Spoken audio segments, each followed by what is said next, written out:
せカスケータブリーチブレイブソウルズ。 Alright, what is going on, you guys? This is your bud the Death Smasher, and welcome back to yet another Bleach Brave Souls video. And today we are going to be showcasing a Max Transcended T20 1000-year Blower Kenpachi, otherwise known as Bankai Kenpachi, because this is literally by far the best that you're gonna get out of the 1000-year Blower Resurrections. For now, unless we see anything huge that they plan to do with round 3 or round 4, which, to be honest, I really do not expect, because my expectations for these resurrections are literally down at the gates of hell. But anyways, shoutouts to my boy Fushi that allowed me to use his account and pretty much, you know, get this video out with, because if it weren't for his help, you guys would probably see the showcase in like about a good month, and you guys would see this as a 4 or 5 showcase format. So thanks again, big help. I at least don't have to waste too much time with doing another showcase on this character. But before we jump in, let's see what he got in terms of resurrection. So Bankai Kenpachi, upon coming out into the game, he pretty much had a really good kit. He was one of the better Aronker killers to use in the game for Mind. And on top of that, if you pulled him and Unohana, it was literally the perfect PvP combo to go about with in terms of winning the actual matches. And in PvE, he was pretty solid, albeit he had 2 flaws. For starters, lacking cooldown reduction. And the second problem is he literally had no sprinter, meaning that for this character it was very difficult to clear content fast and also difficult to dodge. And that was until bonus abilities came out where you can assign the unit sprinter and long stride. However, doing so would pretty much negate any type of potential extra damage that you could give him. And now, thankfully, with his resurrection, he did pick up Sprinter, so now he can actually dodge and clear content a lot faster. And that's not all. He also picked up Havoc at 20% and an extra 20% Berserker. So he's gonna be doing 40% strong attack damage right across the bat, and that's not all. He also picked up full stamina damage boost of 16% on the Soul trait, meaning that he's gonna be a really godly link for a lot of the Mind units that you plan to use in GQ as a support unit, and is basically a second Senkaisen for Mind. Now, that being said, there's just one flaw, that this character still lacks cooldown reduction, which is a bit unfortunate. So the maximum you can stack it up to is 42% instead of the traditional 52-54%. So it's a shame, but honestly, this is still a really good resurrection. Anyways, we have a Max Transcended 500 SP right across the bat, and T20 with full stamina damage boost and long stride. And would you look at that, we already have a build ready to go. It's the hybrid SAR SID setup, so we have ourselves a nice beautiful badge, pill, and a T set all with 30% SP. Shinji, that gives out SAD 25% and 10% SAR. Rose with 14% SAR and 16 SAD, and then Chad with 25% FSD and 12% SAR. So in terms of the total damage that we're getting out of, it's 101% increased strong attack damage, and we also got his cooldown up at 36%. Pretty much what you would expect if you were to go for a full 12% cooldown reduction. So yeah, pretty damn nice to see. And in terms of the actual Transcendence, Shinji is 5'5" with 500 SP and has level 10 SP on the Transcendence slot. Rose has level 10 SP as well as the Senkamen Chad. So the total SP that we're getting out of the accessories and links is a whopping 6,229, which is actually really damn impressive. And with us, we're also going to be taking the Spirits Are Forever With You version of Shinji, because he does give out an extra 20% increased strong attack damage to Mind Captains. And then Lunar New Year's Rukia, because she can boost on the second strong attack and also has Booster. So it's basically going to be the same boost that 1000-year Blower Chad and of course Yuha has. So yeah, I think it's about a good 43% increase focus, which is damn good. So let's get into it, lads. Let's see the total damage that you can do with this setup alone, and then we'll switch on over to the full stamina damage boost build. Alright, let us begin now. It's time to have some fun. And yo, this feels so unreal how this character has Sprinter. God damn, it's almost been 5 years. It feels so damn good. Anyways, ooh, 48k on the SA2. That's good. 43k on the SA2. And lastly, 49k. That's really good. Now, let's swap on over to Rukia. Boost up. And... Ooh, 58 into 56k. 51k. Ooh, I love it. I love it. I love it. Mi piace moltissimo. 56k.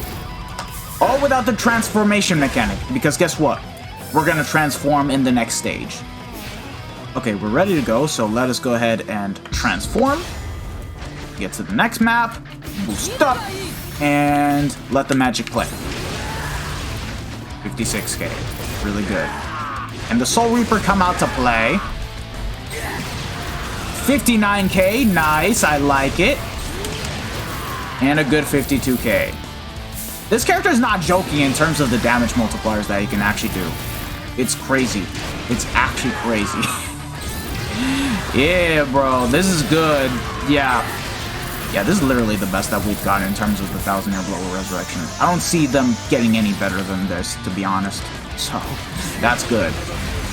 Now, I still think that it's annoying how this guy still lacks the cooldowns, just because of the simple matter of fact that you're not going to be getting over the 40s easily unless you go for a full 14%, which is kind of sad, and we don't even have all the links that even provide the damage, because it's like only Tenses and Getsu and Rose. We still have yet to get ourselves our third 14% link with strong attack damage or full stam. So until then, the maximum you can pretty much get it up to is actually 40%. Okay, never mind. It's just you can't get it to 42% while having damage.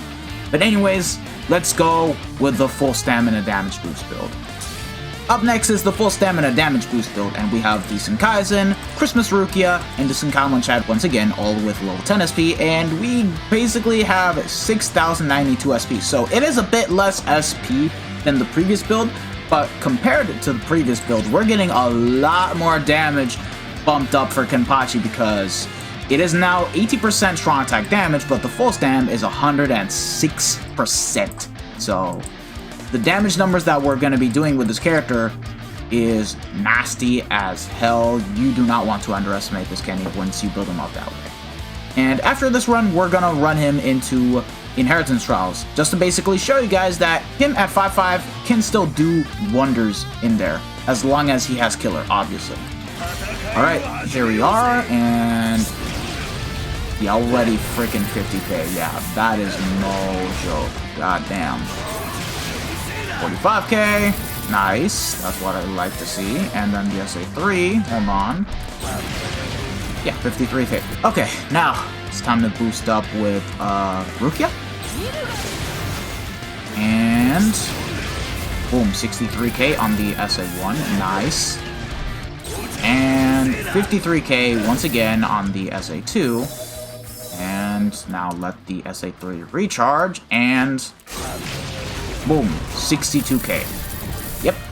Alright, now I'm just gonna go ahead and take out the rest of the mobs, just so that way... Okay, we're done.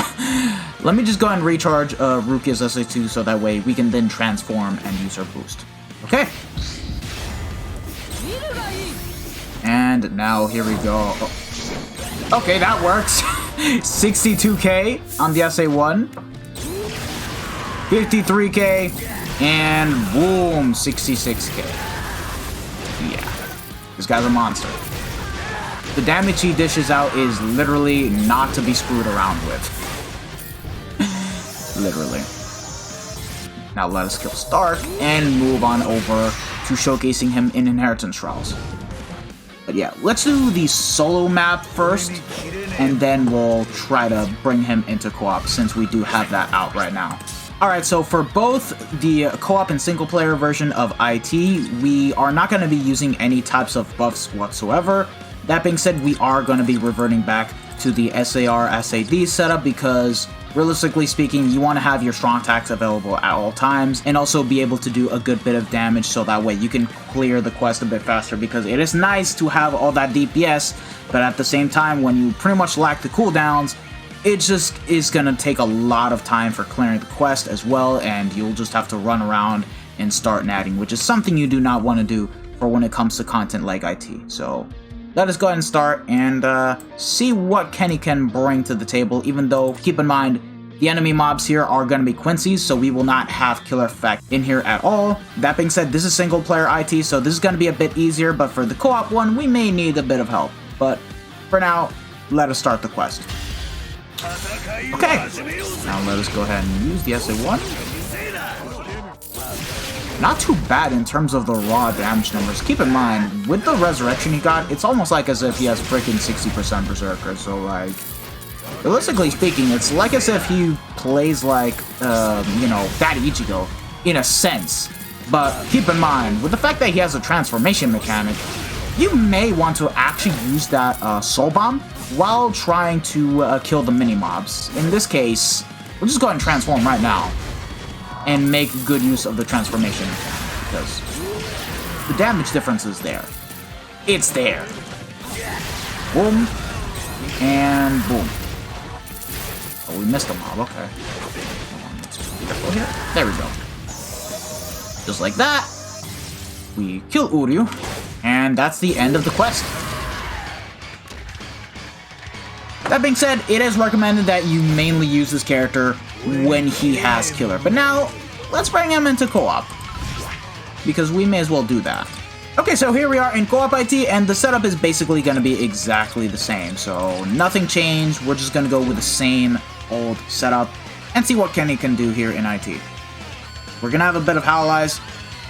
Obviously, we're not going to go for a solo run like last time because, yeah, I'm not doing that again. Alright, here we go. Not bad, okay. SA3 almost killed the mobs, okay. Keep in mind, he's putting out a lot more damage compared to 1000-Year Blower Shinsui when I showcased him, so there's that.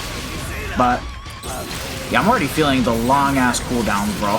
Normally they'd be 13 seconds for the SA3, instead it's 16, so like...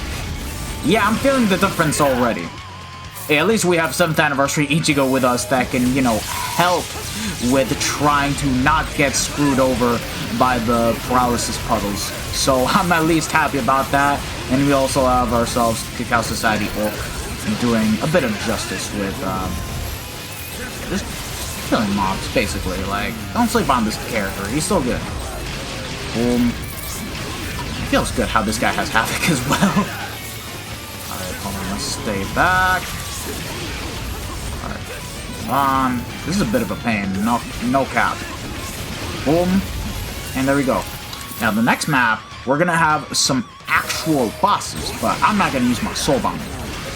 I'd rather use the Soul Bomb when we get to Candace and Bambietta, because that is by far gonna be the most annoying map to face against. Careful, and I just wasted my SA1 like that. Oh, hell no. I'm staying back. They're not gonna revive, I know, because they were autoing. It don't matter. Hey, there we go, nice. They kept them at bay for long enough. Ooh, oh, W. We even got ourselves an extra stage, I like that. Yeah, okay, he's not taking any of the actual crystals. Okay. And soon I'm gonna transform, not yet. I think now's a good time to do so. We should be able to kill. No. Never mind. Hold on, I'm gonna stay back, though. Okay, there we go. Keep in mind, with the transformation mechanic, it is timed, so... eventually it's gonna run out. But yeah, there you guys go. Not bad. God damn it, bro. Oh, come on, what? The frick. And I took damage. There goes my full stand. God damn it.